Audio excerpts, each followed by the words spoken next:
Guys, it's Tabitha with McHarper Manor. It's Good Friday, and I just wanted to show you guys a really fun trick with these Derwent Inktense pencils that I've been playing with. We have some Easter eggs, they're artificial Easter eggs, but we have some Easter eggs that I really love this technique, and I wanted to show you if you purchased the pencils when we had them with the little butterball tutorial. This is a great way to use them for this little holiday too. So I am going to show you some fun ways to use those Inktense pencils on an Easter egg. So we are just going to start by coloring on these little Easter eggs. So the beauty of these is that you can really use it like a colored pencil. And we can do, you know, zigzags up and down. And these are so nice, you know, especially on an Easter egg shell or these little artificial ones that you can get from the craft store. It's a matte surface, so the core of these spreads on there really nicely. So I'm just gonna do the front half of this guy for a second. And then I'm gonna pick another color to go next to it. Maybe this like plummy color. This is really pretty. And I'm just putting a lot of the color onto the shell so that when we use our brush, we can kind of spread that out a little bit. I mean, these are pretty by themselves, but once you add the water, they're so vibrant.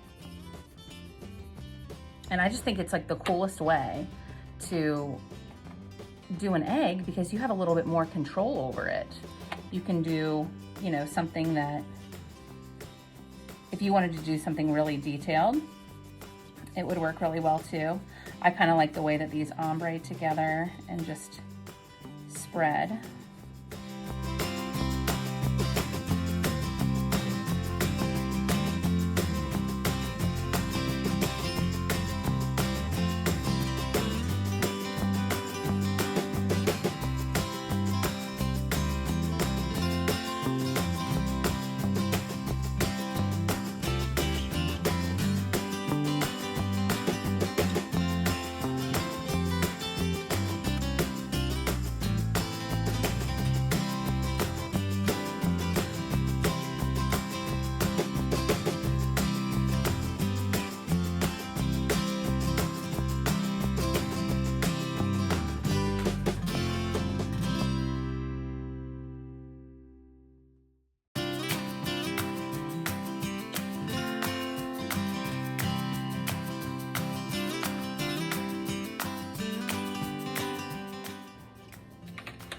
Okay, so now that I have this completely covered, I'm gonna use either the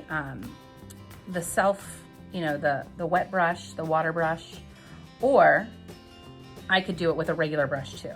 But just because I have it in my hand, I'll go ahead and use that water brush, and you can start just spreading that down, and you can kind of clean your brush in between and just spread that down, and you see how vibrant it gets. It's so pretty.